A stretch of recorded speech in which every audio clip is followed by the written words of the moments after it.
Hey everyone, welcome to yet another amazing webinar today where you get to learn a lot about leadership, blind spots and everything from our incredible guest with us Mukund. Before we dive into today's webinar, let me introduce about myself and what is GHRC all about. I'm Akshay Rashikaran, working as sales and marketing manager at the global HR community as well as the Singularity University. And I would like to take a few minutes of your time to talk about what exactly is GHRC. GHRC is a global HR community platform. It's a tech-enabled platform.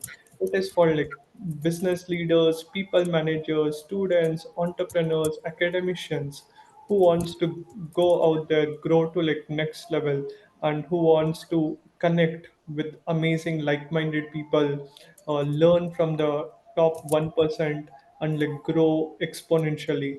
And global HR community was founded by the star wars SV Nathan, ex-CHRO Deloitte India, Srikant Armanitaya, ex-CHRO Global Head of EY and Delivery, Ramesh Ranjan, ex-CHRO of Schneider Electrics.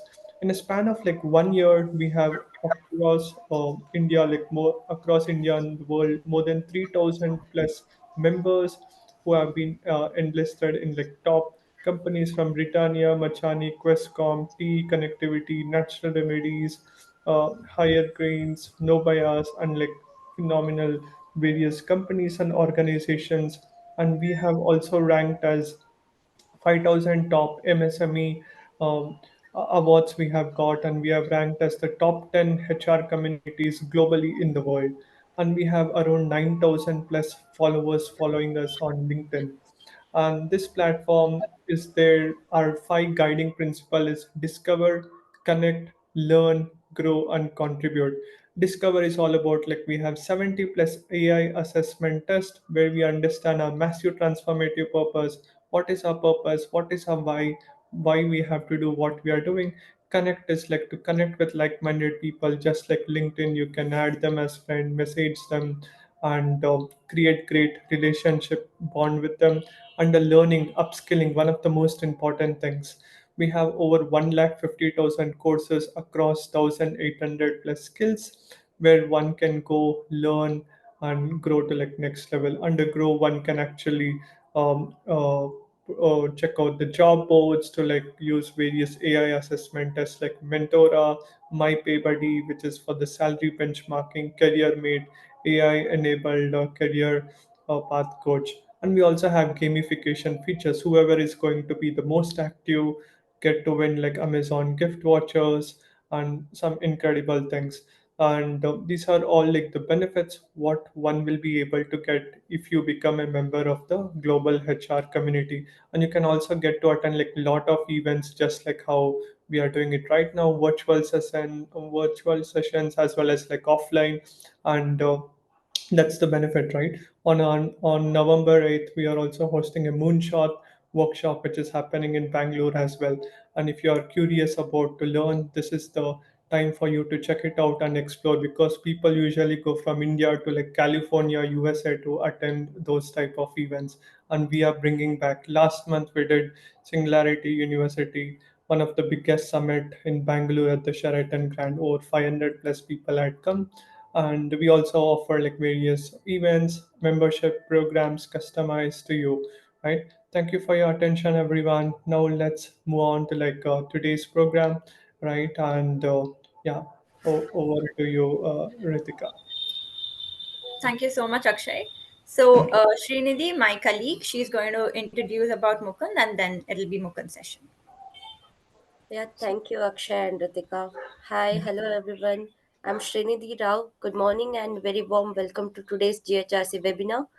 It's my pleasure to introduce our speaker for today, M.A. Mukund. Mukund is an accomplished HR professional with over 32 years of diverse experience, including 24 plus years dedicated to human resources across the pharmaceutical, biotechnology, and CRO industries. Interestingly, he has begun his career as a scientific researcher and then transitioned into HR, bringing with him so strong technical foundation and deep understanding of research driven environment. Over the years, he has worked with both Indian and global organizations, focusing on areas such as employee engagement, learning and development, organization development, rewards and recognition, and leadership growth. He is an accredited ICF PCC coach, a certified trainer in the team management profile model, and also certified organization development analysis. Currently, Mukund consults with Bugworks Research, a biotech startup in Bangalore, as head HR and partner with HR Footprints on a variety of HR and learning interventions. His passion lies in leadership development, building competencies, and mentor coaching, helping leaders to unlock their blind spots and maximize their leadership impact. We are truly fortunate to have him with us today. With that, let's dive in and uncover the hidden leadership blind spot with Mukund. Thank you. Over to you, Mukund. Oh, thank you so much, Akshay, Ritika, and Srinidhi. Thanks, Srinidhi, for the kind introduction. So let's dive into the topic right away. What I will do is I'll try to share my screen. Or do you go for sharing? Yeah, I'm there you go. Share. All right. So I'll start with an opening question for all of you. Do you know the most frequently used and abused word in the corporate circles? It's a 10-letter word. You can put it on the chat or you can say it out loud, whatever. I say not 10 letter. My concern, I always use it, trust. Most used and most abused. 10-letter word. Okay, trust is. I know. Trust is one, but I'll give you 10 letter one also. But I often quote for trust. Okay. Hardly Anybody use. else? Yeah. Let's see what's coming up on the chat. Anything coming up on the chat? No, I'm not yet seeing anything. On the chat, it's leadership. There you go. It is indeed leadership. Leadership. Correct. Can you see my screen, everybody? Yes. Yeah, leadership. That's the word. And what we're going to be looking at is at leadership blind spots today. So before we go ahead, I'd just like you to, before we go ahead, I just want to ask you, do you think leaders are supposed to be heroes? Heroes. Yeah. We generally look at leaders as heroes, like they have to be as invincible as Superman, Batman, or Wonder Woman, or Guardians of the Galaxy. Sorry? I don't agree to this. Leaders cannot be superheroes. We should think they are also humans, and we have to treat them same way as we treat ourselves. Exactly. You said it right, ma'am. And who was that? Sapna. Sapna. Yes, Sapna. Precisely. Leaders are not, they are human beings too. All right. So what happened there? What happened in that film that you saw? Hello? Anybody? When he was driving, he clashed with the another vehicle. I think that was a blind spot. So he was not fully aware when he was driving, or he was not fully focused on driving. It was all his focus was on the kid and enjoying together. Yes, you got it partly right there. This is what happened. This is just to give you an example of a real, actual blind spot. If you want to know about your blind spot in physical terms, all you can do is you can do a quick exercise with me. Just hold out your hand straight in front of you with a finger, with your thumb or thumb up there. Just hold straight. Can you do this? And straight, look ahead straight, and then move it all the way to your right till the point you cannot see your thumb. Just the point where you just cannot see your thumb. If you move it a little back to the left, you'll be able to see it, but there'll be a point at which the thumb will disappear from your vision, and you should be looking straight. Did you do that? Yes, sir. That is that is the actual physical blind spot. But we are here talking about leadership blind spots. So let me ask you another question. And this will require some courage from everybody, anybody who wants to volunteer. Think of any tough feedback that you got recently, which made you realize, oh, I was not aware about that about myself, of that about myself. Anything, oh, I didn't know this about myself. Anybody wants to volunteer? Any feedback you got recently or in the past, which made you realize, you had a realization at that time, oh shit, I didn't know about this at all about myself. Yeah, Mukund, Anybody wants to go? Mukund, can I say it? Yeah, sure. Yeah, so recently one incident was happened. During one team meeting, actually I was scolding one of my team member, and one of the other team member or the manager of my team has, after that meeting, she told me that since a few days or since few months we are continuously scolding this particular person, and we have developed certain means behavior pattern towards her, whether she is doing right or wrong. Even herself and myself both are doing that thing very frequently, and I realize, yes, I am doing that thing unknowingly, or I have created that type of behavior pattern toward that particular person due to some previous experience. Okay. Whether she has improved or not, that is now I'm unable to see it. What I am seeing is based on the previous behavior. I am just actually doing the same thing again and again. So I Right. realized that, and I have decided to work on that particular blind spot of myself. Thank you so much, sir. And who was that? That was, could uh, you? yes, that was my manager. She is also attending this meeting, No, Rekha no, Nair. no. So she has pointed out this Okay. No, no. particular. Your good name, My name is Mayur Majid. Yeah. Mayur. Thank you, Mayur. Please give Mayur a big hand. And I think I saw Kumud, somebody, Kumud, who put up a hand. Kumudara. Kumuda. Yeah. Go ahead, Good Kumuda. morning, Mr. Mukund. So one of the things I thought was, I'm very good at design thinking. But yeah, recently when one of my mentor actually told me, no, I have to improve on that more. That was kind of a good blind spot for my improvement area. When your mentor told you that, how did That's you why realize? What did you feel that you were lacking that he pointed out? he quoted some of the examples, the way I was solving the problems, when we were Ah, discussing, right? So okay. where I could improve my design thinking there, and I could do better. Fantastic. Thank you, Kumuda. Anybody else wants to share? One more. Okay, Hi. if there's nobody, then we'll move on.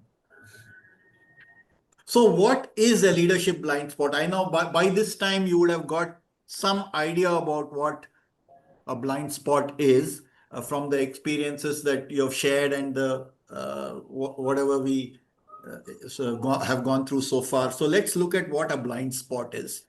And what are we talking about? We are talking about leadership blind spots. So a leadership blind spots are personal traits or characteristics that leaders demonstrate, but they are not generally aware of. They are, only partly aware of it, or they are not aware of it at all. And these are deeply embedded traits. That's why it's difficult to get rid of them. I'll come to that in a bit. But the definition of a blind spot is something inside us that that we sort of demonstrate in our daily life, and we are not aware of it, or we are very rudimentarily aware of it.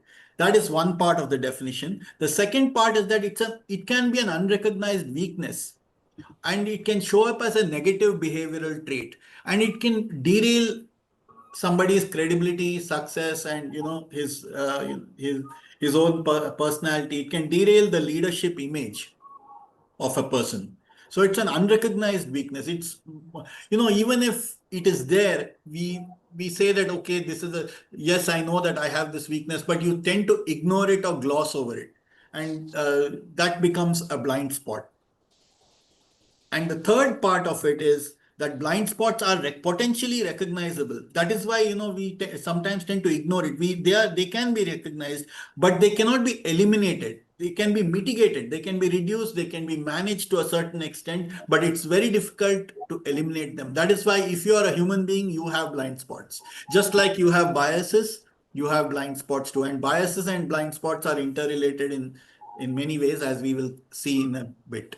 Okay, so this is the definition of a leadership blind spot. So leaders are human beings, and therefore they will have blind spots. And we'll see that even great personalities, whom we revere and adore as leaders, many as heroes, they are flooded our textbooks. All of them have their own blind spots. It's just that we don't know some of them, many of them. So the question is, do you know your blind spot? And for this, we will do a small quiz. I request everybody to take out your mobile phones and open your scanners in Google Lens or whatever. To what extent do you think you're aware of your blind spots? If you can take a few seconds to a minute or two to answer this, just scan the QR code and you will get this question. You should get this question on your mobiles, and you can try to answer them. Answer it. Take your pick. To what extent? 100%, 75, 50%, 25, 5%, or not aware at all? To what extent do you think you're aware of your blind spots? I'll give you a minute or two.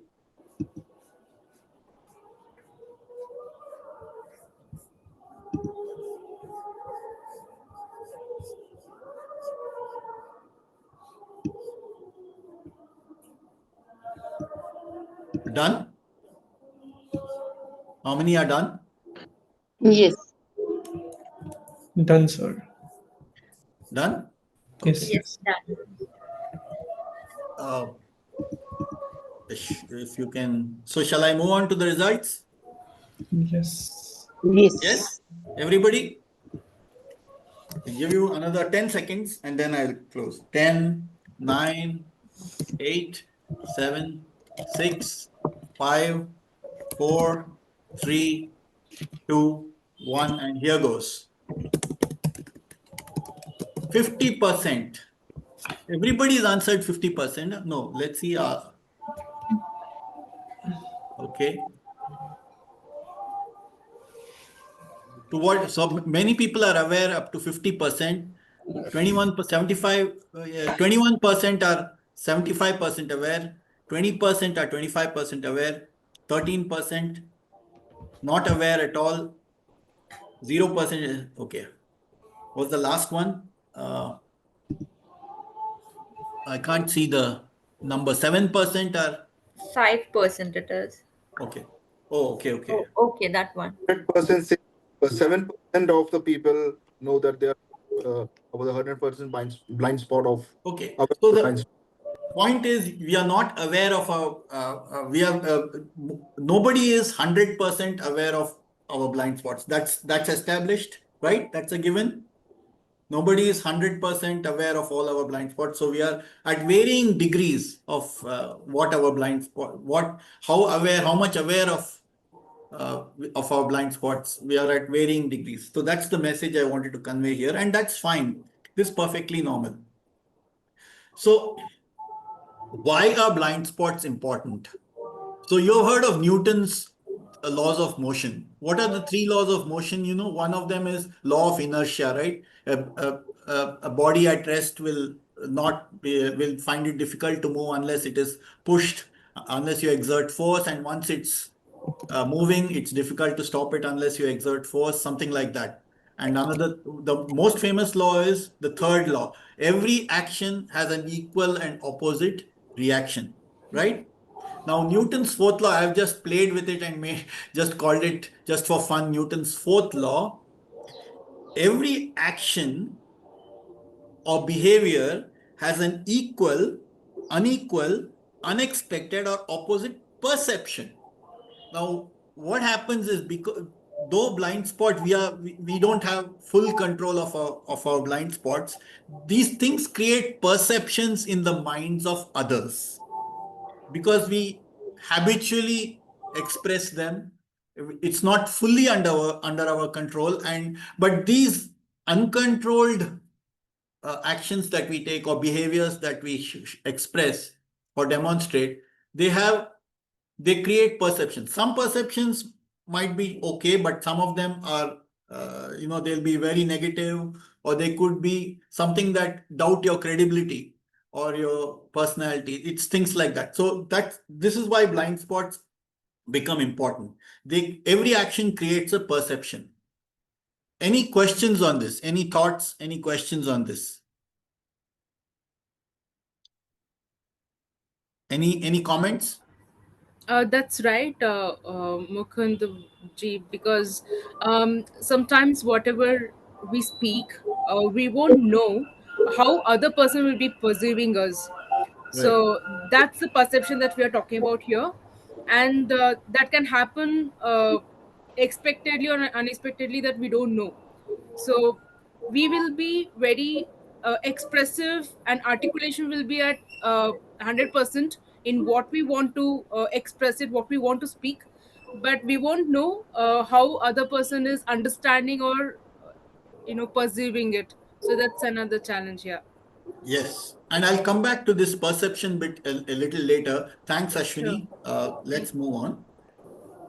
Sir, I So, completely agree with you. I think yeah, you have been able to get hold of rough book of Mr. Einstein, so rough which book. never got published. This fourth law, it is so Okay. perfect. Okay. He must have written in his rough book, but then he did not publish it, I believe. No, actually, for Uh, just as an aside, I'll digress a bit. I have published a uh. book called Late Realizations of the Obvious, and it is there in that. Oh, Yeah, okay, it's okay, it's available on Amazon. okay. We'll have a look. Sure, sure. Late Realizations of the Obvious, and I think Ashwini is showing that on her screen. This Very is the fine. one Oh, Um, I okay, bought it. Thank you. okay, Thanks, okay. Ashwini. So nice. Okay, sir. There are certain myths or assumptions that we make about blind spots. And before we come to those myths, I just wanted to show you that blind spots encircle both unknown unknowns and known unknowns. Now, we have a circle of awareness. We are aware about many things that we do or the many things that we say and how they impact our actions, etc. But there are also certain things that we don't know about ourselves, unknown unknowns, and there are some things that we know, known unknowns, we don't know, we know about what we don't know. So that's another part which is part of the blind spot equation, blind spot circle, as you can see. And this is important for us to remember that blind spots are both unknown unknowns as well as known unknowns. No, known unknowns are those things that, say, a weakness. We know that smoking leads to, I mean, is a trigger for cancer, but still, many of us still go ahead and smoke. Uh, though we know that smoking causes cancer or is a link towards cancer, we still go ahead and smoke because we override that danger and take that risk, knowingly or unknowingly. We just enjoy smoking. So it's like that. So that's one example. I'm just giving, just to explain the concept. But let's look at those assumptions or myths that we have on blind spots. Number one, great leaders do not have blind spots, which is not true. As somebody said in the beginning of this, I think Rekha or somebody said that leaders are also human beings. Great leaders are also human beings, and they have blind spots too. Second, a blind spot once surface ceases to be a problem. Not true. A blind spot can last forever. You might be able to control it and eliminate it temporarily, but it will surface back somewhere else at some other point in time in some other situation. So blind spots somewhat are embedded and sort of programmed into our personalities. That is one. Third is blind spots are fully curable and preventable. Not at all. It's relating to the previous point. They can be mitigated, but they cannot be fully cured. There are certain habits and characteristics which come out irrespective of whatever how much ever we try to control them. Uh, and last, the key to managing blind spots is changing the way you think. Well, you can try to change the way you think. More than that, you should have a good set of feedback providers and a good support system which will point out to you that you're venturing into blind spot territory. So that is more than changing the way you think. So these are certain assumptions and certain myths about blind spots that I just wanted to bring to you. Any thoughts on this? Yes, absolutely. I truly believe everybody has a blind spot, right? Which we cannot see. Somebody else has to see and tell us, like, you have to Right. do it. If not, we will, no matter how much we want to learn on our blind spot, it's very difficult to master our weakness. Right. Instead, we should focus on our strengths. Right. But at the same time, it's the one way to sort of manage blind spots is to become aware of them. And Yes. the more self-awareness you can build up, it's moment to moment, sometimes. Moment Mm. to moment self-awareness is, it comes down to that. So that's what helps in mitigating blind spots. Of course, you Um, can't, yeah, go adding ahead. adding adding an another point on this, I think I can probably take the example of in the morning just before we started this program, how I did. I When I was introducing about all myself, I missed to talk about on this, right? So that can be a blind spot, consciously, unconsciously. But I did realize, I came to the senses, and I did mention about it.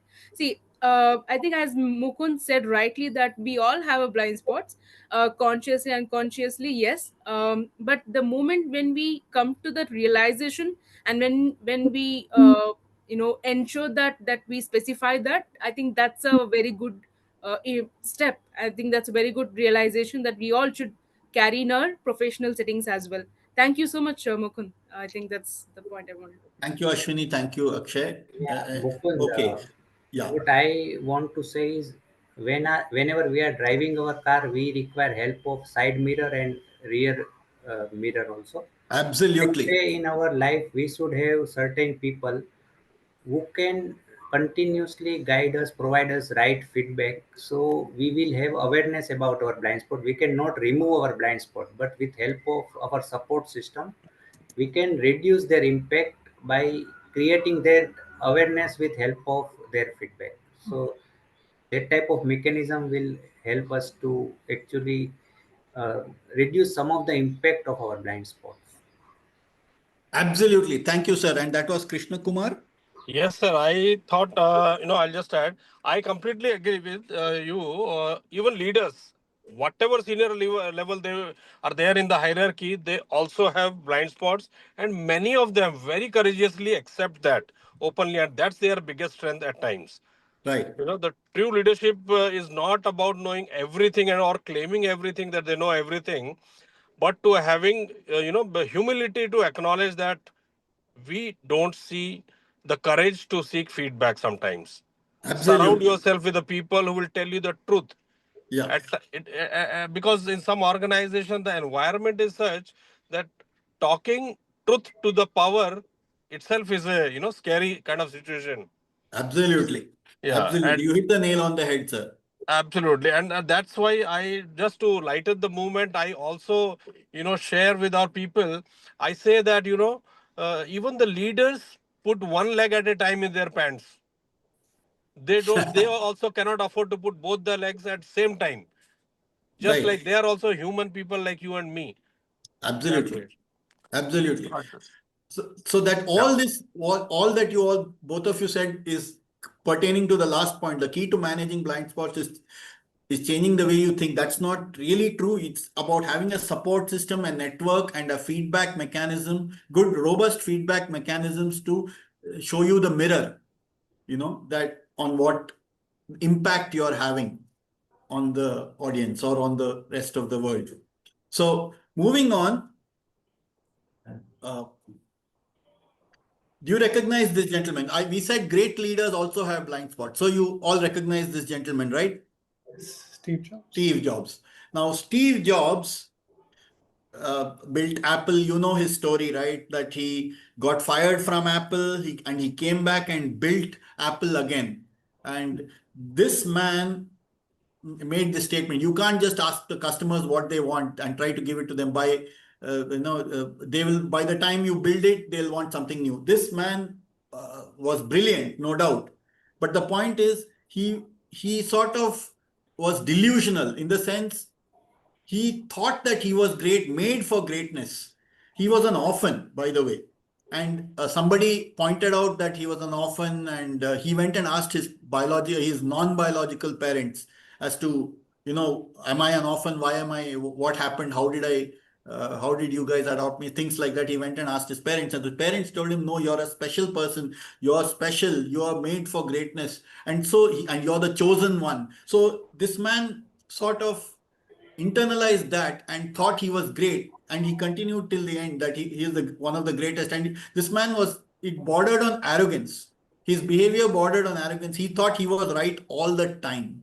In every argument he had to win. He would twist your argument and make it his and present it to you as though that he owned it. So that was the way he functioned in Apple. So his blind spot was that something called his blind spot. They used to call it a reality distortion field. That was what. So his blind spot was that he thought it's all grandiosity and greatness. He believed that he was right and everybody else was. Everybody else had to listen to him. This was Steve Jobs, the great man. Of course, no doubt he was brilliant. He had great talent. He turned around Apple and made it a successful company. The iPhone is because of all the iPhone innovations is because of him. He's the founder. All that is accepted, but it was very difficult. If you ask somebody who has worked with Steve Jobs, they would say it's extremely difficult to work with him. Extremely. And he built a team in Apple which was like him. And everybody could challenge. Everybody was aggressive. Everybody thought they were brilliant. It's like that. So that's about Steve Jobs. Another iconic character that I want to introduce is this man. Do you recognize him? I don't think you would recognize him easily. Steve Jobs was easy. This one, do you recognize this person in this picture? Okay, I will tell you what. I'll give you a hint. The traffic problem in Bangalore all starts, not only Bangalore, in every city in the world starts with him. Every city where traffic is a problem starts with this gentleman. Any guesses? Mukund, somebody has texted in the messenger. You can probably check once. Okay, let me see the chat. I can't see the chat. In the chat, it's Henry not Ford there. has written. Huh? Sorry? Deepshika has written Henry Ford. Exactly, correct. Fantastic. Henry Ford. Why is that not coming up? Why is it got stuck?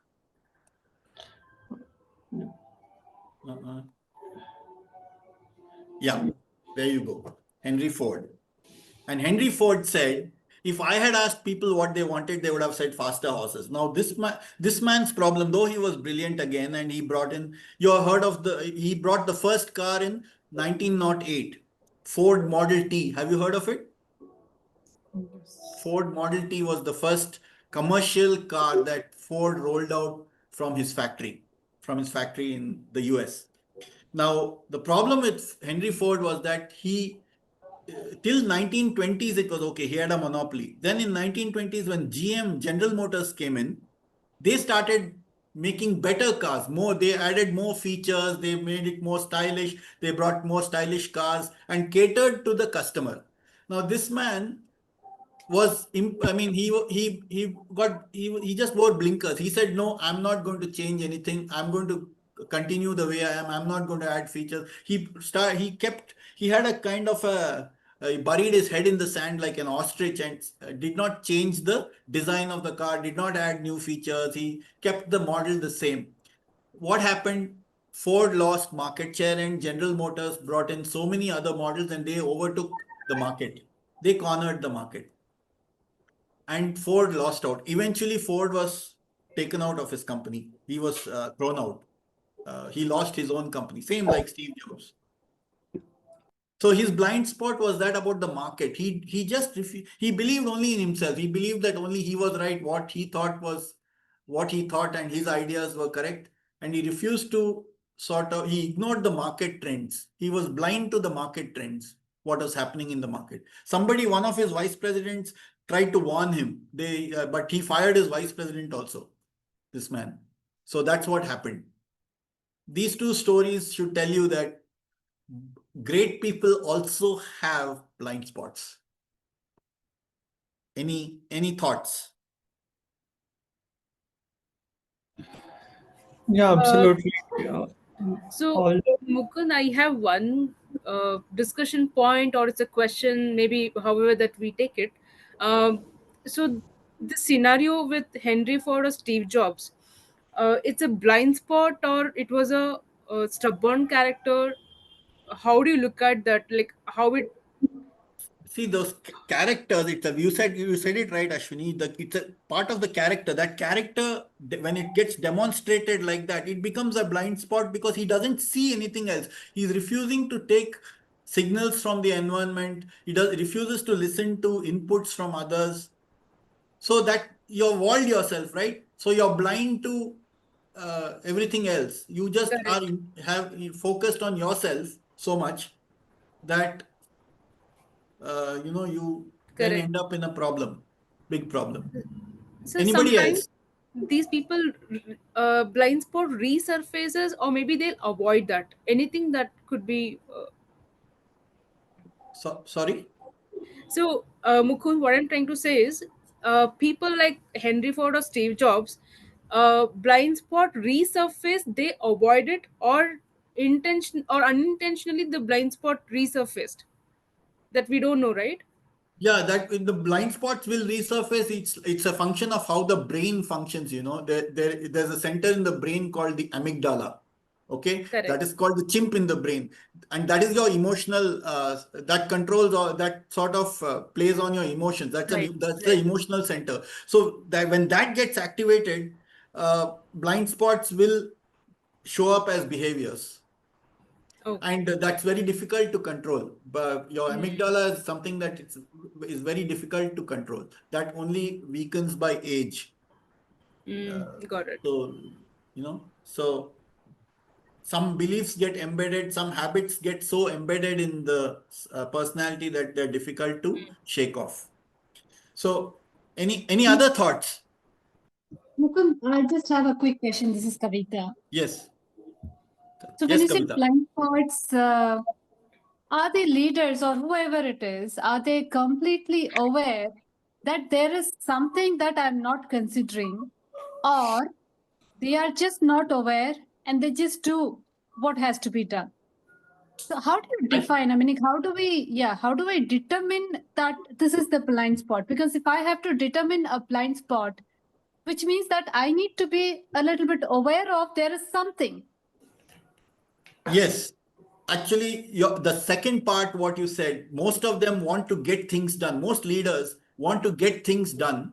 They want to achieve. And in that drive to achieve, they will often ignore subtle signals that come from the environment.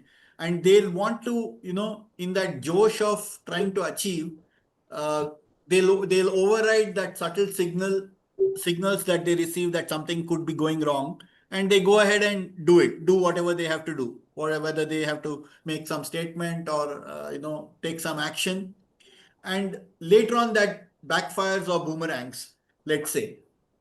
So that in that josh to achieve and ignoring the signals, that drive to achieve, that becomes a blind spot in itself. That passion, sometimes your strength becomes your can become your weakness. Okay, In your okay. passion to achieve something, if you are not careful and if you don't do due diligence, and if you don't check the boxes right, that can become a weakness and you end up with a blind spot. Many times you see passionate people making mistakes, right? Yeah, yes. So I okay. don't know whether I've answered your question, but uh, Absolutely, absolutely. Yeah, you have. so this Thank you so happens. much. This happens. Thank you. Okay. So moving on, I'll just take you through another video. This is, I should be honest, this is a Dale Carnegie video that I've got on blind spots, on leadership blind spots. So I'll just play it here for you. I hope the sound comes on. Uncovering leadership blind spots and discovering a pathway to motivating your employees. We all have blind spots. Some physical, like when we're driving a car. Some personal, like when we think we can sing. As leaders, sometimes we don't see the way we behave towards others, and that can have unintended consequences. It can impact how employees feel about their jobs and how much effort they're willing to put into them. But just what are the blind spots that may have negative consequences for employees? What can we do about it? Our research across 14 countries found that some of the most important leadership behaviors for motivating employees are the same ones where many leaders fall short. Let's take a look at our leaders. Some leaders make us feel like we can accomplish almost anything, while other leaders make it difficult for us to give our best efforts. 50% of employees say they don't quit their jobs. They quit their managers. We looked at key leadership behaviors and found gaps between those that employees say are important and how well their leaders actually perform, what we call blind spots.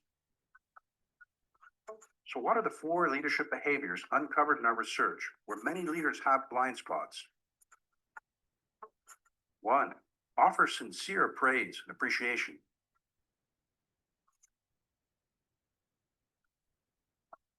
2, admit your own mistakes.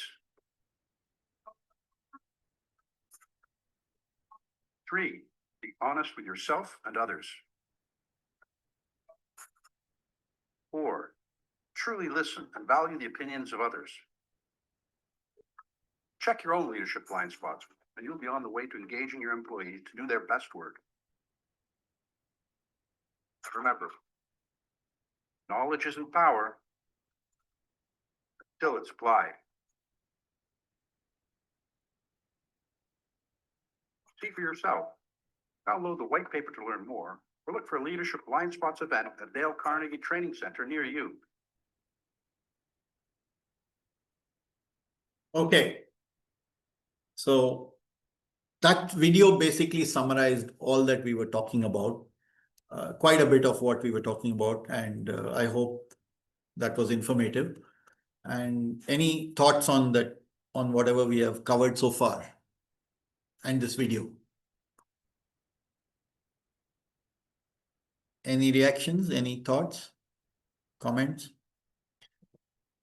Okay, so let's now move to the next phase of our topic. How do blind spots arise? Where do they come from? We said that they are genetic, they are programmed and all that. There are 3 primary triggers for blind spots. One is lack of awareness, faulty assessments, and failure to act. Lack of awareness is the most primary basic reason or trigger from, this is the foundation of blind spots. This is where it all starts, because we are not aware of what we are doing, what we are saying, or what is the impact of our actions on others. That is one very major reason. And this affects all of us, whether we are leaders or whether we are followers, anybody. Faulty assessments are when we make wrong judgments. We interpret things wrongly. We may try to do it logically, but still we end up in wrong judgments. Now, I don't know, for example, you might have heard of the story of this rocket Challenger. Sorry, not Challenger, Columbia. In 2003, the space shuttle Columbia was launched. It was a manned space. People were there inside that space shuttle, and it was launched by NASA. And what happened was, after they launched it into space, just minutes after, some foam started coming out of the rocket from on the outside between the pieces of the rocket, the sections of the rocket, foam started coming out. And some engineers in NASA knew about this problem earlier, but they didn't speak about it. And the leader of this program, the project manager of this program, the project leader, somebody called Linda, she sort of brushed it aside.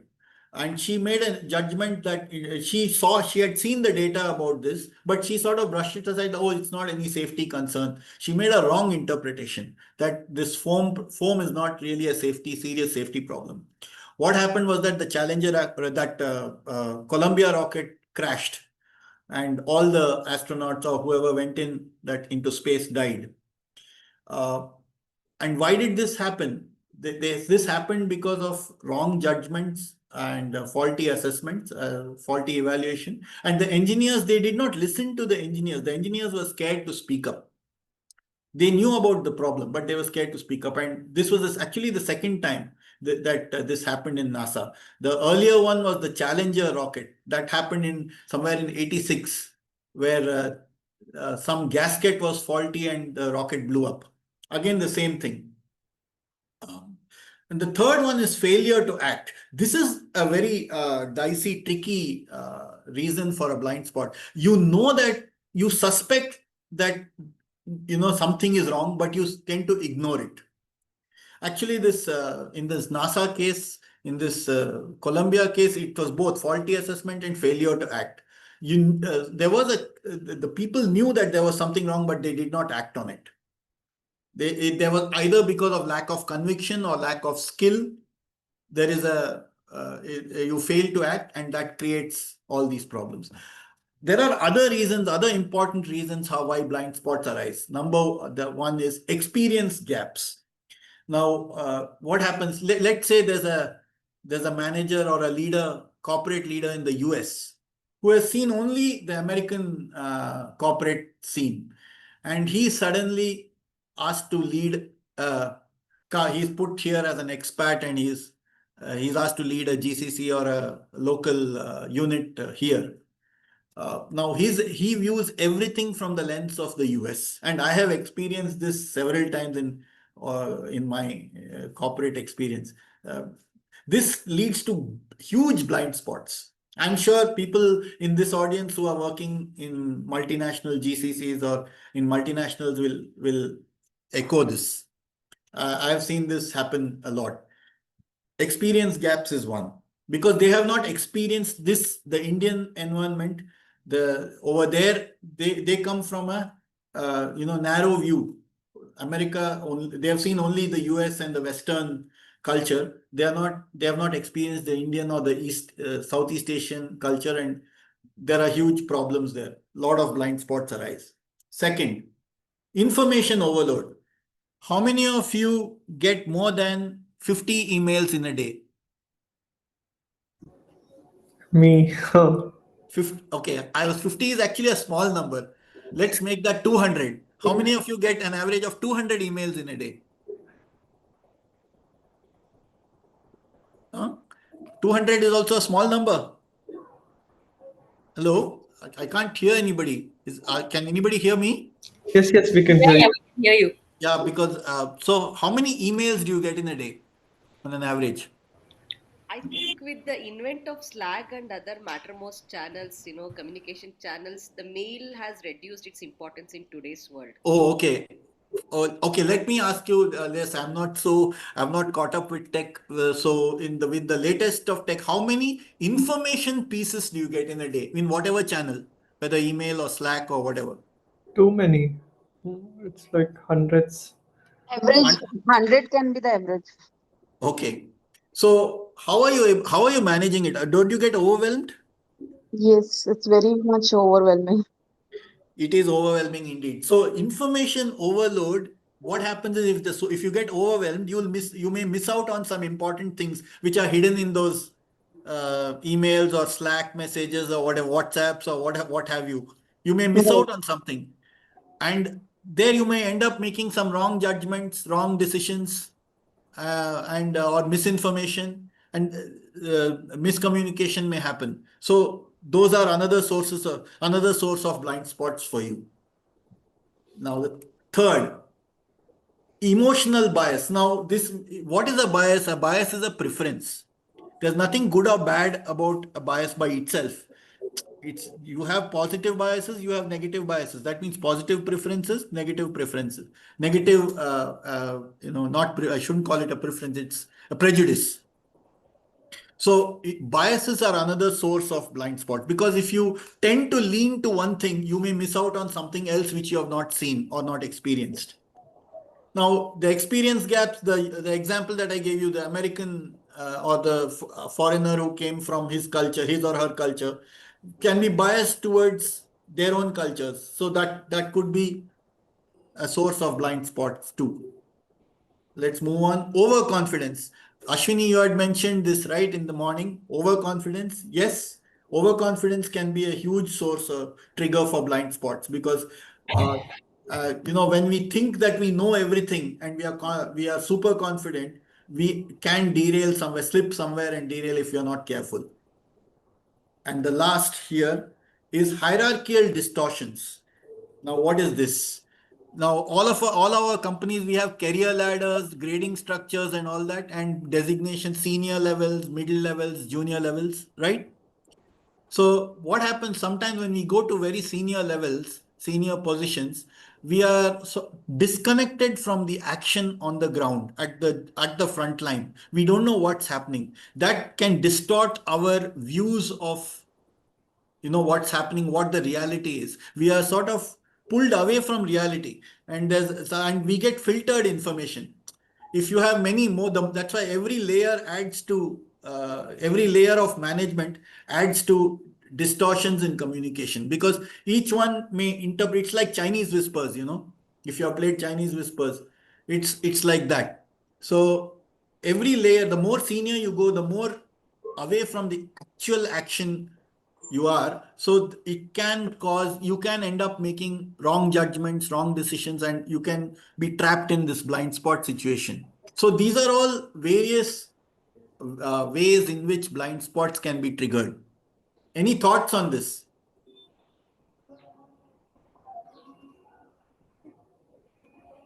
Any thoughts? I'd love to hear from you. I want to learn from you as much as the other way around. Yeah, absolutely. These are like so many different blind spots we are able to understand. There are so many ways, right? Where one can try to think in a different way, which others cannot perceive. Like as you told, Henry Ford and Steve Jobs, they were like so much convinced about what they are doing right. The same with even Galileo, right? He told Earth is revolving around the sun, and that time the kings gave him like the death sentence for him, right? Right. Oh, anybody else? Mukund, I think you have covered all the right points. These are the on a daily life of things that we all encounter it, maybe in personal life or in a professional settings. Lack of awareness and information overloaded, emotional bias. I think overconfidence. Uh, you have covered all the points, Muki, and I agree with you on that. So I think once our mind activates on the self introspection or maybe the awareness and realization, and definitely this something can be mitigated. So thank you so much for enlightening on these pointers. Thank you. Welcome. Anybody else? Thanks, Shuni. Anybody else? Mukund, this is Vyas this side. Right. I just want to know if there are, because of fear of, or the fear factor, will that leads to blind spot? If that is the case, will that come here in any of these buckets that you have shared? If anybody, Yes. Yes, I throw open that question to everybody else also. In my opinion, yes, fear it can trigger blind spots as well, because if you know something that should be done and you're afraid of it, and and then you ignore it and choose to put it on the carpet, it can come back to bite you, right? yeah. Uh, So no, that's a in good this, yeah, go ahead. Yes, go ahead. that's a good point actually. What he came up, fear and anxiety can also be the another factor for the blind spot. Yes, I throw open this question to the audience, full audience. But how could a fear and anxiety can be a blind spot? I mean, like, I might be afraid of certain things, and that's the blind spot that I know already that I'm afraid. So, how Okay. is it a blind spot? It depends. Now you know that it has to be something, some action has to be taken, but you see the risk in you perceive a risk in that action. Uh, Fear, I mean, you're not able to overcome that fear. That itself, so that can become a blind spot. Every action that you have to take, you see a risk. It becomes a habit. You see a risk in every decision that you have to make, and you shy away from making that decision. Now that becomes a blind spot. So it becomes a habit. You know that you have to do something, but you shy away because of fear, and you end up not deciding. Indecision becomes a pattern. Indecision becomes a pattern, or then that leads to a blind spot, right? Then people can give you feedback that, you know what, your biggest blind spot is that you are not able to decide because of fear. It could come that way, right? If it becomes a pattern, a blind spot is something that is a pattern. It's not a one-off event. Remember that, please. Shall Correct. we move on? Correct, Mukund. I think Yeah. it's. Yeah. Can we move on? Okay. So there are different levels of blind spots. For leaders, there are 4 levels: self, team, organization, and market. For our purpose of for this session, we will concentrate only on self and team. Henry Ford had a market blind spot. Uh, Steve Jobs had probably an organization, and he had self, and he had probably more than one. But we will concentrate on self and team. Now let's look at the level of self. At the level of self, there are there are many more blind spots than this. I've picked up just 5 important ones. I'm sure you'll find many more which for you will be important. There is a huge diversity of blind spots that one can have. But I've just, as managers and leaders, I thought I picked 5 common recurring ones. One is overestimating capabilities. People think that they are smarter than others, and you are capable, you're confident. I know everything. I know what to do. Don't I need not have to learn from anybody else. So you think, this is an easy task, I can do it with my left hand. It's like that kind of mindset. Valuing right over being effective. This is a very common thing that I see in people. Every argument they have to win. I must have the last word. I must win every argument. I must come out winning. That is, I'm sure you would have also experienced many people like that. Not being aware of your impact on others. This is another serious blind spot, because sometimes leaders, they might appear calm, and suddenly when something triggers them, they go off tangent and they get excited and they shout and scream. Have you seen that happening? Have you experienced that in meetings? Yes. Yes. Suddenly, leaders will start screaming because something triggered them, and that puts a very negative impact on the rest of the audience who's listening. And the leader is just not aware; he's just unaware of what is happening in the room. I mean, what his impact is on the room. Now, the fourth one, I'm not sure how much you have experienced this. Believing rules don't apply to you. You want people to come and work late, work till midnight, and you work on weekends, all that. But you make rules, or you make some expectation like that as a manager or a leader, but you will enjoy yourself on weekends. You will go home promptly at 5 o'clock or 6 o'clock in the evening. You believe that rules don't apply to you. If you have made that too after you making the rule yourself. This is, I mean, it's just uh, taking people for granted. That is another blind spot. The last one, thinking that the present is an extension of the past. Oh, we have a lot of these people who live in the past history. They are all historians. They'll say that, oh, in our time it was like this.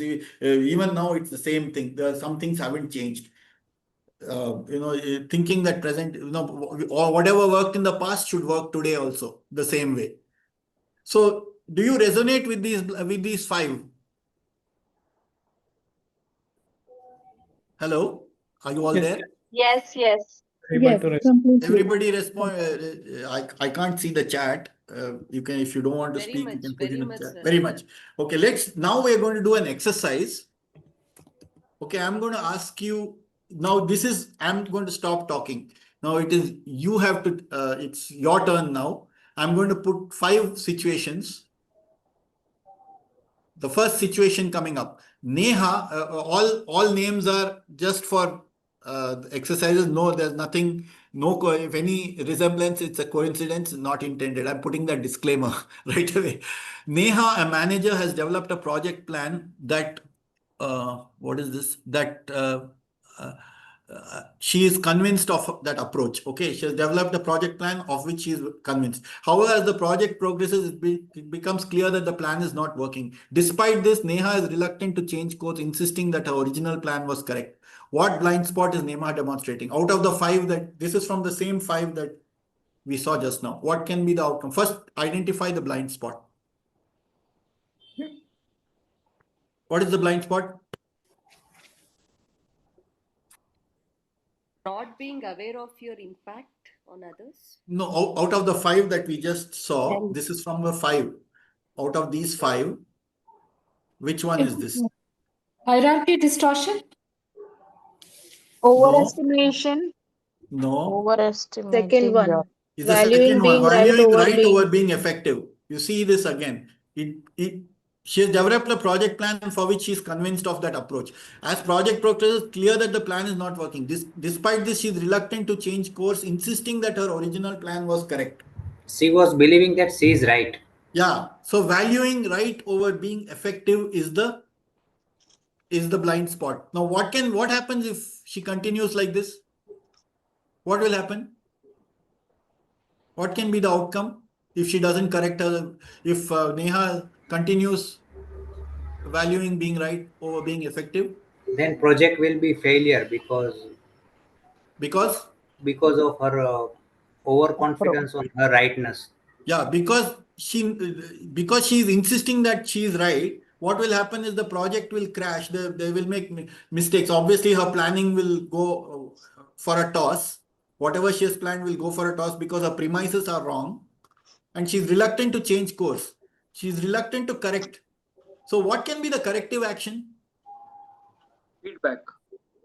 Feedback, and she must be willing to correct that. She must be willing to change course. It's there. The answer is there in the case. All right, let's do another one. Kunal, a manager struggling to connect with his team members. For example, when he's under pressure to meet a deadline, he becomes irritable and short-tempered. His team members are hesitant to approach him during during meeting, which can lead to delays and misunderstandings. What blind spot is Kunal demonstrating? Out of the 5 that we saw. Can you show those 5 again? Yeah. Yeah. He's being irritable and people are scared to meet him, to talk to him. Not being aware of your impact. Aware of impact on others. Precisely. Correct. Not being aware of impact. So what happens if he continues like this? Lack of communication. people will Attrition. leave. Attrition will be Will leave. Yeah, attrition will go up. Inefficiency, miscommunications. Yeah, attrition will go up. You're right. People will leave if he is going to be if he just doesn't bother about his team members, what's happening. Have you experienced these kind of situations? Yes, 100%. 100%. That is why I'm picking these examples from common day-to-day corporate life. Third one. Vivek, a manager resistant to changes in the company's strategy or priorities, continues to focus on the strategy when they're no longer relevant. As a result, his team is not aligned with the company's new direction and it's not contributing to company's success. What blind spot is this? Fifth one. Thinking that the present is on the extension of the Absolutely. Same as past. Thinking that the present is extension of the past. Have you seen this kind of leaders? Have you experienced these kind of leaders? Majority. Yeah, Majority. Some I traits. think it is situational. It is not sometime in any situation we may get these kind of things. Yeah. Not always. Yeah. No, when It's so also because most managers don't realize, that their alignment is important to achieve goals. right. That's another part. This is a blind. If this continues, obviously you'll be stuck in. He's stuck in the past, and again there will be no progress. So corrective action is that Vivek must be made to see the reality that he is living in the past and things have changed. Okay. Kiran, a manager struggling to develop a comprehensive project plan. Despite her best efforts, she is unable to meet the stakeholders expect. Kiran is unwilling to ask for help. She knows that her project plan is not meeting expectations, but she's not willing to ask for help. That will make her appear incompetent. And this is very subtle. No? This is not so overt as the other three. Here, Kiran won't ask for help. What blind spot is this? Overestimating capabilities. Capabilities, absolutely. And you will find many managers like this who will not want to take help, even though you might say, why don't you ask? In many meetings I have seen the big boss will say, hey, Kunal or Kiran, why don't you speak to Ashok or something and take his help?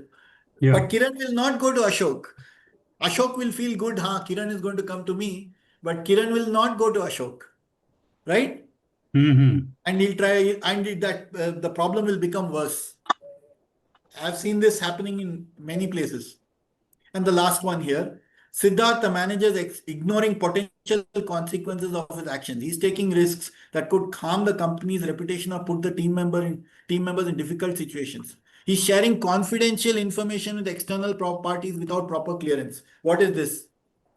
What blind spot is this? Believing rules don't apply. Believing rules don't apply to you. This is taken for granted. Siddharth may be a very senior manager. Thinks, I can talk.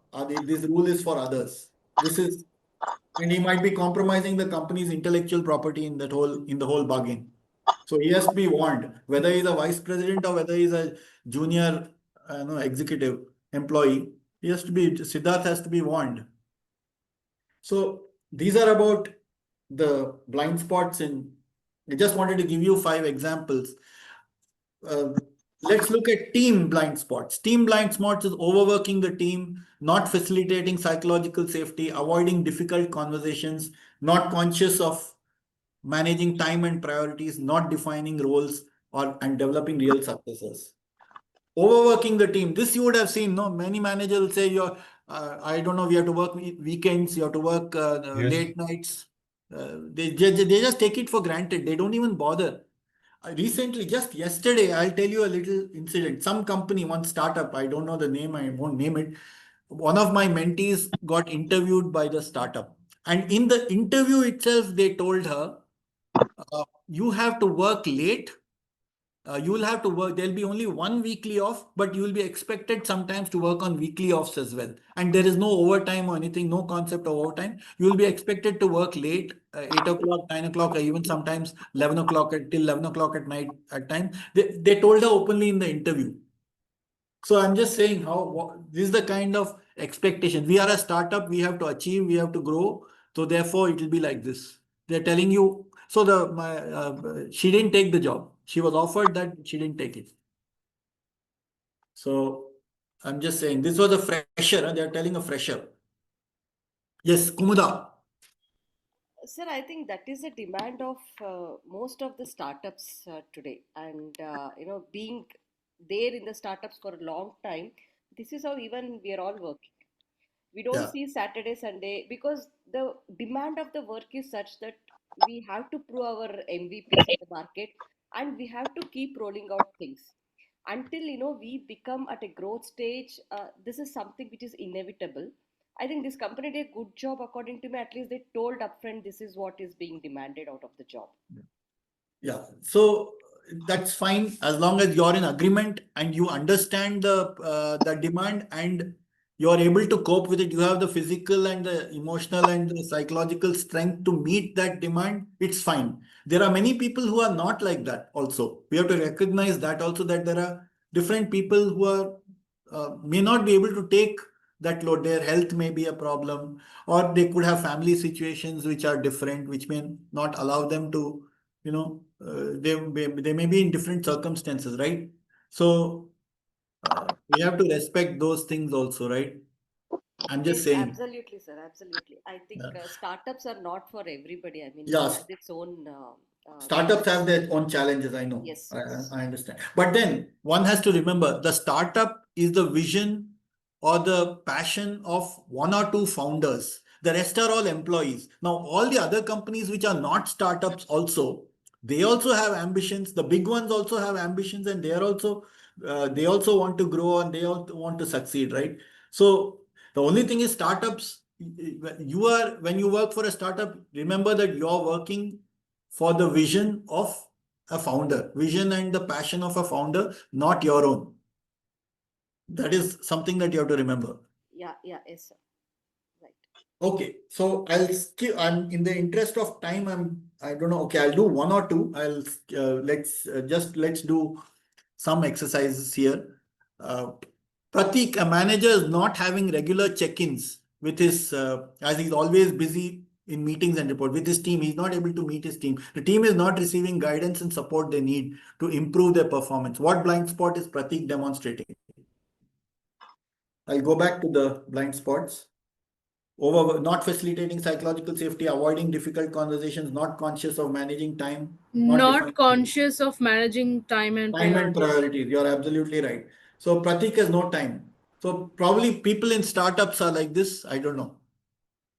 They just don't have time. They're always in meetings, reports. They always want to. They're moving from one activity to another, and so the team is being neglected. They are not able. The team tries to meet him. He's always busy. Have you seen managers like this? Yes, Mukund. What about the Yes. others? I'm asking the rest Yeah, of the. we have seen different kind of managers in our life. Some No, this managers are kind. not like this also. This particular kind who just doesn't have time for you. Yeah. We used to wait outside for a long time. He's busy Not with conscious. unnecessary talking with others. Right. And then sometime I have to say that if you want to call me, then call me when you are free. Otherwise, don't call me. Yeah. Yeah, friend, I have to tell him. Right. Yeah. Another one. This is a common one, and this I'm sure is a startup manager. Priya, unaware of the need of a healthy work-life balance, just expects the team members to be available 24/7, and team is starting to feel overwhelmed and undervalued.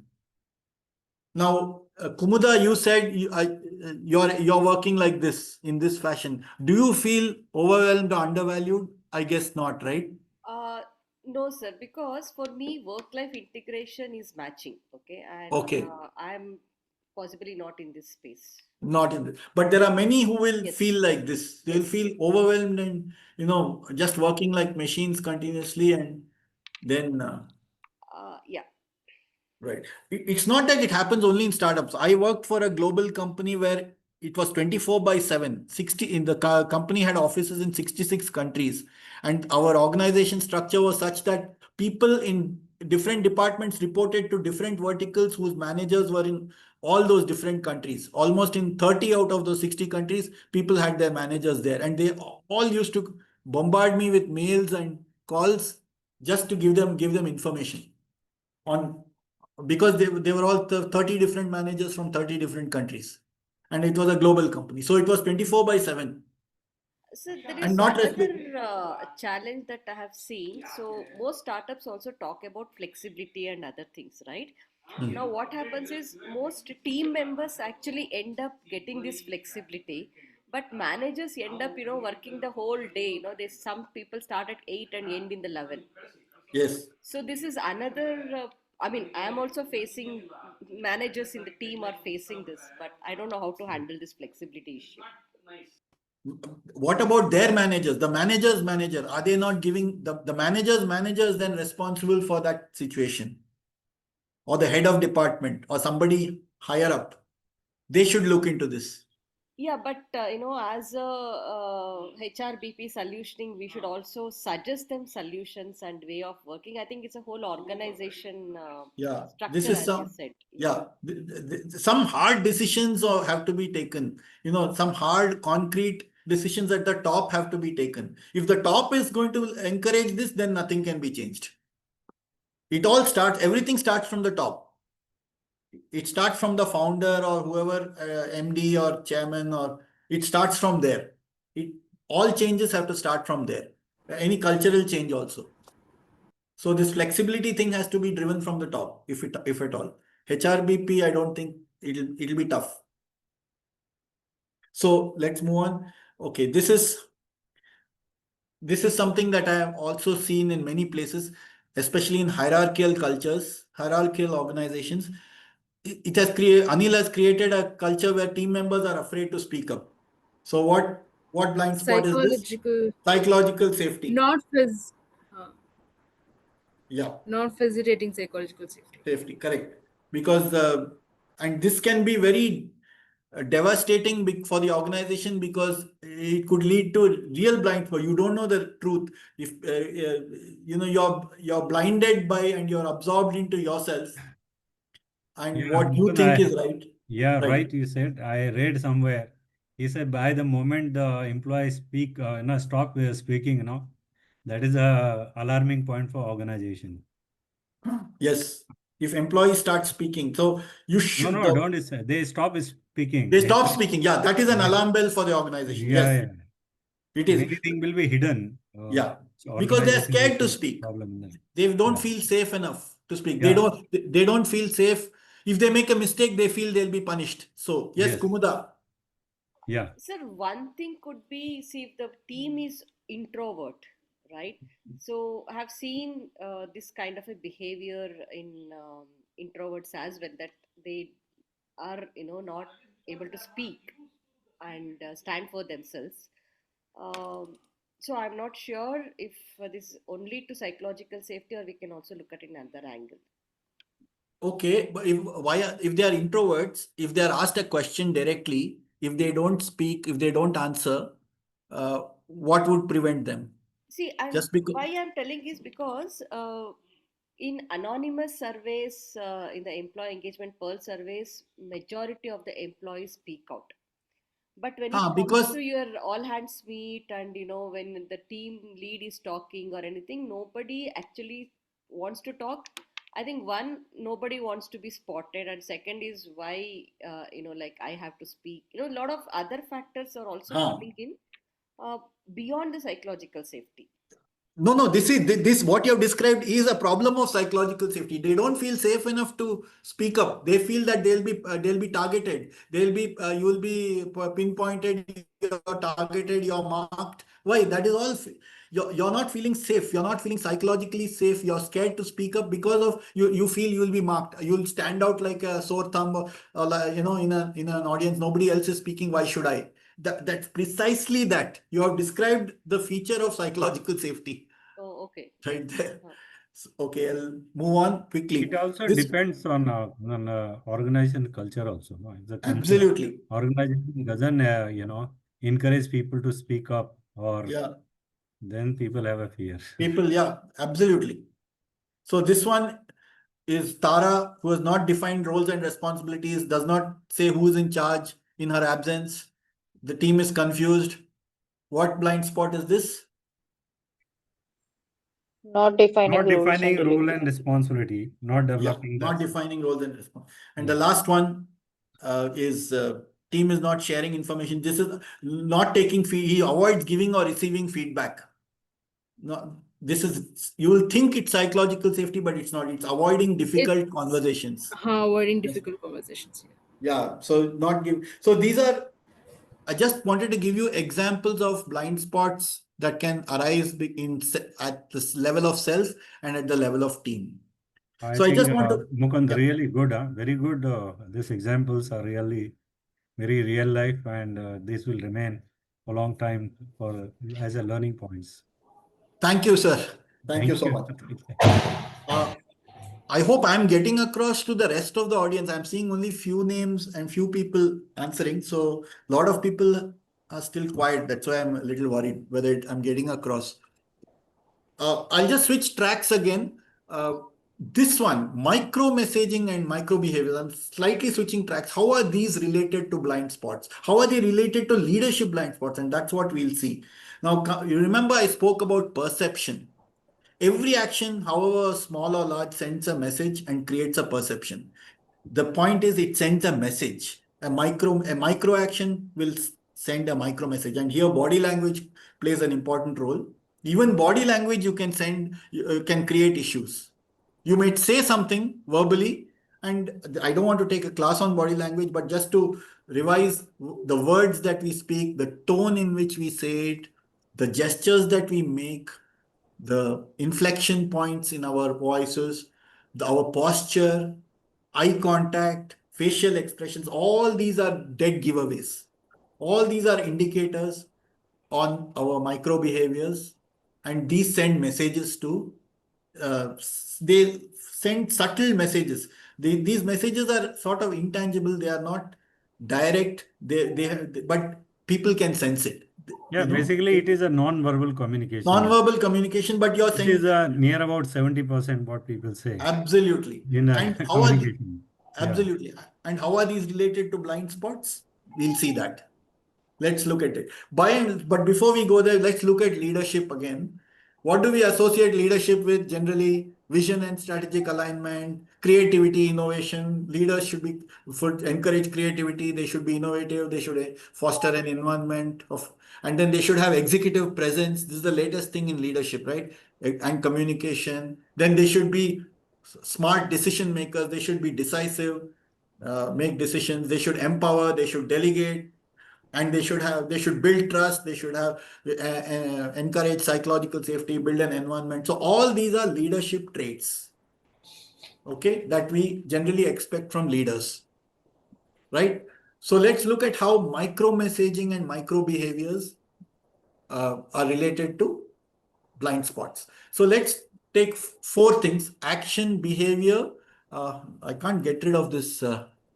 What is under that screen sharing? I'm not able to move this. What is action, behavior? I think the blind spot and micro message. Micro message. Yeah. So let's look at the first one. What happened to this? Yeah. Yeah. So let's say the action that the manager does is reassigning team members mid-project without context. Okay. And the behavior in behavioral terms, he comes to a meeting and says, Ram, you're moving to project X. Mary, you will start on project Y immediately. That's it. So the blind spot he's in leadership that he is demonstrating is that he's shifting priorities without explanation. That's what he's not aware of that. He's not aware that he's not giving any explanation. He just takes it for granted. What is the message do you think he's sending?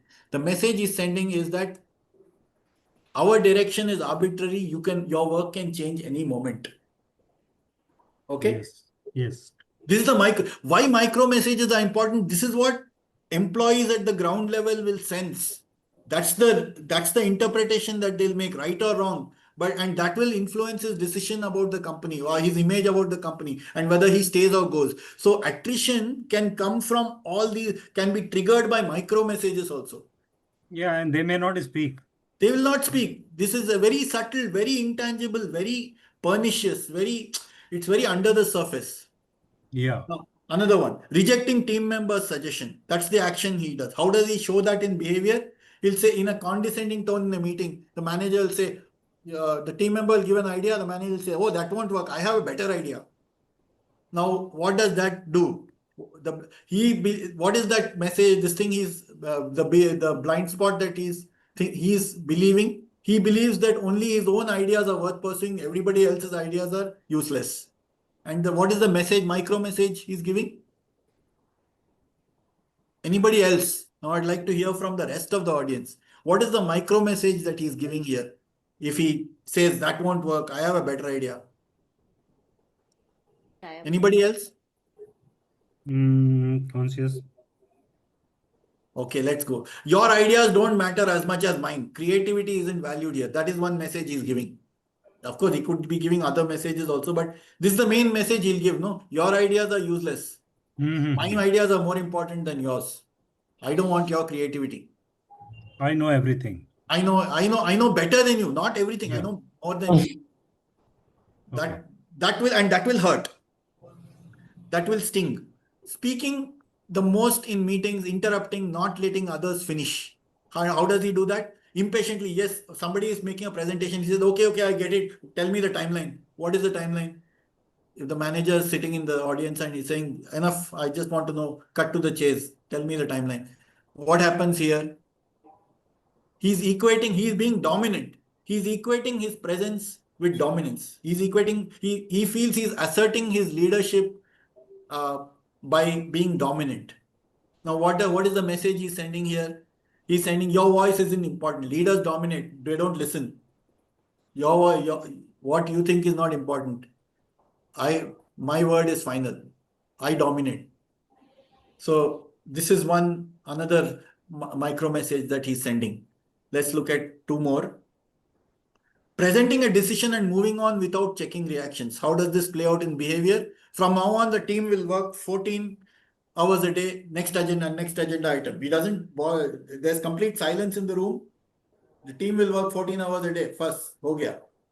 Assuming silence equals agreement. And this blind spot, by this message, he'll say, your opinions are not needed. Leadership means I talk, you nod.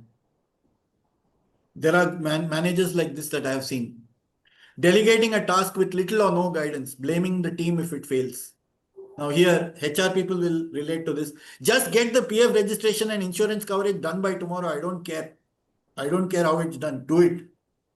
If he says that, if a manager says that, he thinks he's empowering, but actually he's abandoning. He thinks he's empowering and delegating it. But the way he has said it, the tone he has used, the body language that he has used there. So mistakes will be punished when there's failure. If the PF thing is something goes wrong there, he's going to have your neck. You're on your own. Delegating and then blaming if it fails. So this is the micro message that dismissing hesitations when staff look uneasy about timelines. Now, suppose he says, suppose the staff's body language shows that they are not comfortable, the team. And he says, this has to be done by tomorrow. And the team is not shifting it in its seats. So you guys are worrying. Somebody tries to say something also. He says, you guys are worrying unnecessarily. It can be done by tomorrow. So ignoring subtle signs of team discomfort. This is many managers are guilty of this. They don't sense the discomfort in the team when something is decided. And your feelings don't matter, only results do. This is the message that you will send. So you have to be very careful in these I know it's practically impossible. There are practical challenges because the pressures are so much, especially in startups. But since we are talking about blind spots, and pressures can distort and create blind spots. Time pressures can create blind spots. You'll in a hurry to do something, you might miss something and make some wrong decisions. So there is a proverb which says, slow down your thinking to speed up your action. I think I would advocate that very strongly. Slow down your thinking to speed up your action. No, in summary, so the question is, how do I surface and mitigate blind spots? If so many problems are there, how do I do it? So one is, of course, seeing it for yourself. That means there is a saying, the desk is a dangerous place from where to view the world. You have to go out and talk to people, meet people, interact with juniors. If you're a manager, go interact with juniors, find out what's happening. Don't make decisions from the desk, especially if you're a senior leader. You have to find out what's happening. Second, seek out disconfirming data. Have you heard of confirmation bias? Have you heard of this bias? What is confirmation bias? Like whatever we think it is right, always if somebody praises for that specific thing, okay, like BJP only is right. If 10 people come and tell, we'll agree to it. If some Congress guy comes and tells, no, we'll tell like that. No, not that. No, it's not that. So whenever we have any data, yeah, we are getting some more data which is conforming to our intention, beliefs, then means we are accepting only that data only, which are correct. You're right, sir. When you look for data which supports your beliefs and discount any data that sort of contradicts your beliefs or your or your hypothesis, whatever you're believing in or whatever you're proposing, you look for evidence and data that supports that. And anything that contradicts it, you'll push it under the carpet. scientists are very guilty of this, especially people in research. They get excited, and all the data they look for, if they make a hypothesis or a theory that something works this way, they look for evidence only to support that. So seeking out disconfirming data means you have to look for something that is totally opposite or something that contradicts your hypothesis. You must actively do that. That is one way of, you have heard of this term devil's advocate. What is a devil's advocate? Is to get somebody to challenge your belief. That is what it is. So that is one way. Another one is developing peripheral vision. This is like seeing it for yourself. You must have vision. It's not just what you see immediate. You have to look at things other than the immediate, beyond the immediate. Ask primary, secondary, and tertiary consequences. You have to start discussing those things. What can go beyond? Of course, this is obvious. Find credible and trusted advisors for feedback. This is something that leaders must do.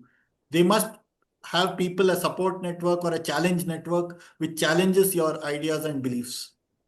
And finally, promote healthy and productive debates. If you have only yes men all the time, yes people around you, then you will not get the truth.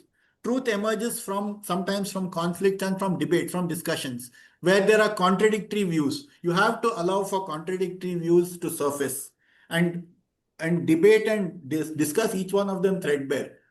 Of course, you have to keep that conflict functional, not dysfunctional. So these are some ways of mitigating blind spots. And any questions or any thoughts on this? Again, you can't eliminate blind spots with these strategies. You can only control them, manage them. Any thoughts? I think it was a wonderful session, Mukund. Thank you so much. Almost over. Just last video. I just want to end up with these two statements and one small 10-second video. The most common blind spot is believing others have them, but you don't. Okay, everybody believes that the other guy has blind spot. I am clean. I am perfect. And the second advice I have is admit you have blind spot even if you don't see them. Agree, just accept that all of us have blind spot. Even I do. For example, I was not conscious of the time. I'm running beyond time. So I'll just end with this video. I was dating someone and she accused me of being a bad listener. And I was like, you do know what I do for a living, right? Like, I'm a really good listener. So I don't know what you're talking about, you know? And then I took this listening class. Turns out I'm an absolutely brilliant listener with people who I'll never see again for the rest of my life. But amongst my friends and family, appalling. So I had this basic skill set that I never applied with the people closest to me and gave myself an out because of quote unquote, I knew how to listen. And so I realized I was a terrible listener. This was a blind spot. This was a gap. That awareness of the blind spot and the awareness of the skills that I need to be a better brother, son, boyfriend, friend. No. I had to learn how to hold space for someone. Okay, with that, I'd again request you to scan the QR code and tell me if you found this webinar useful, excellent, or bad, good, ugly. I'll give you 2 minutes. Without even going to Slido, I can tell you that it was excellent, excellent. Lot of learning things, many new things I'd been, Thank you, sir. We have heard it earlier, but then the way you have explained it, the example, I think really great it is. Thank you, sir. Thank you so much. But just for the record, just for the fun of it, I thought I should. No, I think best feedback is a word of mouth, what we can give directly. Okay. What we learned. Okay, great. Thank you. I hope you're taking away some insights. Yes, very much. It has generated curiosity on me to learn more about the blind spot now. Okay, there is a book on leadership blind spot by one Robert. I will just purchase it. Yeah, Leadership. It's called Leadership Blindspots. Okay. By Robert somebody. Robert. Yeah, that I will search. So I'll just can I get the results? Shall I have you all scanned it? Shall I wait for another minute? Mukund, Probably more than there. You have it on the chat box. Oh, you have it on the chat box. Yeah. Oh, I can't. Where is the chat? I can't see the chat. I have to share. I have to stop sharing. Stop I'll see the sharing. chat after the. Oh, let me see the chat. No, for some reason, I'm not able to. Everyone. Mukund, I see that on the corner right hand side above, there's 11 people have filled so far, I think. Okay, I think. Yeah. Hi. Okay. Very good. Useful. Okay. Fine. 9% have said reasonably and moderately useful. Reasonably interesting, moderately useful. Okay. Thank you so much. I'll again. Yeah, initially you have spoken about the book. Now, can you? Yeah, Robert, I, Leadership Blindspots by Robert somebody. yeah, that will search. And you have also written. You have written some book. Oh, Late Realizations of the Obvious. Okay. Late Realizations of the Obvious. It's available on Amazon. Okay.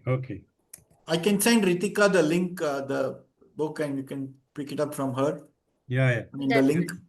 Or it's there Late any- Realizations You can of send the in the Obvious. chat also with that. Yeah, I'll put it on the chat. Yeah. So this is, thank you all. I hope you enjoyed it, and thanks a lot. I'll stop sharing. I just wanted to know that first book name. It was very enlightening session for me as well. Found out a lot of blind spots. I would like to congratulate you for giving your time to educate us on this very important topic. Thank you. It was great meeting you. Thank you, sir. The book's name is Leadership Blindspots by Robert somebody. By Robert. Yeah, that will search. Yeah. Kumuda, yes, you have a hand raised. Sir, are there any assessments, proven assessments that we can take on blind spots? Yes, in fact, in that book, Leadership Blindspots, in that book, there is a assessment questionnaires are there at the end of the book. In that book. Okay. Thank you, sir. And they are at 4 levels: self, team, organization, market. You've got questionnaires for 4, and you can assess yourself on the organization. Awesome. On provided others are willing to do it. If others in the organization are willing to do it, they can use that questionnaire in that book. Yeah. Thank you, sir. Thank you. Just I missed the name of book. What you said. Leadership Blindspots. That I have written. That's called Late Realization of the Obvious. Late Realizations of the Obvious. Okay. Late Realizations of the Obvious. Of the object. Late realization. Hi Mukund, it was really incredible session. I really loved it with so many great slides. And this book is written by? Which one? This Late Realizations is by me only. I wrote Okay, it in thank you. 2022. Okay. I published it in 2020. I took 15 years to write this book. Oh my God. Thank you. That's because I had collected all the, I used to scribble in a diary over 15 years, 14 years rather. And then I decided, okay, I've got so much in this diary, let me publish it. Okay. Thank you. Sir, is Thanks it a lot. Robert Bruce Shaw, the one? Yes, Robert Bruce Shaw, correct. Okay, thank you. Robert Bruce Shaw, Leadership Blindspots. Mukund, you can have a look at the chats, do. Okay. Yeah. Okay. Where should I look at the chat? Next to the participant. Yeah. Chat. Why isn't it coming up? Yeah. Hi everyone. Hi. My speaker is not functioning. Okay, I have to. There are lots. Scroll down. Okay, scroll down. Yeah, this is the book. Correct. Robert Bruce Shaw. Correct. Thank you. Okay. Thanks a lot. I'm really thrilled to see all these comments. I was a little apprehensive as to how I'll cover an audience which is going to be diverse. You're going to have everybody, the full spectrum of people, managers, individual contributors, everybody, senior people. But then, yeah. Okay. Thanks a lot. And do connect. I've put my I think I showed my coordinates at the end. I'll share. I think Ritika has my coordinates. You can always get in touch with me. So also Ashwini. I'm happy to help if anybody wants to connect beyond this. Okay. Thank you so much, Muki. I want to say thank you because it was an incredible session as always. I think you always reach the expectation of the workshop wonderfully. I guess it's a trove of insightful things that what we learned in the session. Okay, Mukund, thank you so much. The blind spots is actually very much needed. So I just want to say that blind spots, yes, there are books and techniques and tools, but also there's another tool also, the self introspection, that's very much important. As when we're doing anything, when we're speaking anything, so everything on keeping a check in and what we are, how we are communicating, or what we're doing. I think that's the slow motion of activity definitely that gets you to the senses. So that's, you said one line that uh s- slow Slow down to speed up. Slow slow down the down to the thinking, speed up. thinking Yes, to speed up your actions. yes, so slow down to speed up, that's a very wonderful line. That's absolutely, we should adopt and we should start implementing that in our daily life. Could be in personal or professional, we should start implementing it, and that's how we can slowly we can mitigate the blind spot. So wonderful session, Mukund, thank you so much. Thank you. Okay. Thank you, Ritika. So, can I get a recorded this thing of this webinar? Or? Yeah, Yes, yes. definitely. We'll share it across. Okay, thank you. So I'll share it to the team. Once they edit it, I'll share it Yeah, across. yeah, yeah, sure. Can we Absolutely. also get the recording of this session? Yes. It will all be uploaded on the YouTube, and we'll also publish it on the group as well. So you can Okay. have it. Oh, Yeah. it's going to be uploaded on YouTube. Great. Fantastic. Okay, thank you. Thank Thank you you so Thanks a much. lot. all. Thank you It was a all. great session. GHRC team, Aswini, Thank Ritika, Akshay. Yeah, Ritika is a particular who is following continuously Thank you, Ritika, so that we for don't miss. organizing. And Akshay and Yeah. Srinidhi, thank you for organizing this and giving me this opportunity. I'm really grateful. Yeah, that's very nice, really thing. Grateful. But I'm yeah, really. yeah, And Akshay, thank you you, want to? audience. You've been a wonderful audience. Yes, yeah, yes, yes. thank you. Right. Yeah. Yeah. Yeah. Thank you. Okay, thank you, Bye. Mukund. Just I have sent LinkedIn right to you. I'm Yeah, Ashwini yeah, from sure. Mumbai. Absolutely. Yep. Yeah, and you had been in Mumbai University, so I Yes. also was from Mumbai Oh, University. I great, just great, great. Yeah, long ago. yeah, yeah. Thank you all. Thank you, dear all. Akshay, Yes, yes, yes. Aswini, Ritika. Bye. Thank you, Thank you Ashu, very for much. joining. Thank you Yeah, everyone for joining, and also write down on LinkedIn, right? Tag Yeah, Mukund, tag GHRC, and write down what are your biggest takeaways, what you yeah, have learned. Because whatever we have here, if you write down or like if you introspect yourself, that's when like the real knowledge it goes yeah, deep within, and like we tend to implement it, right? And that's yeah, what execution is the key, and knowing awareness, as Mukund sir was telling. The more we are aware about our blind spots, the better decisions we can make in our life, right? And with that being said, thank you everyone for being there, and see you all for the next another GHRC webinar soon. And if you haven't been part of the GHRC yet, do message us, and see you in the community. Have a great day, guys. Bye bye. okay, bye. Bye. Thank you, Thank you, Mukund, everyone. and all Thank other you. teams. Bye Thank bye. you. Thank you. Bye, bye, bye. Happy weekend. Happy Yeah, weekend. same to you all. Thank you.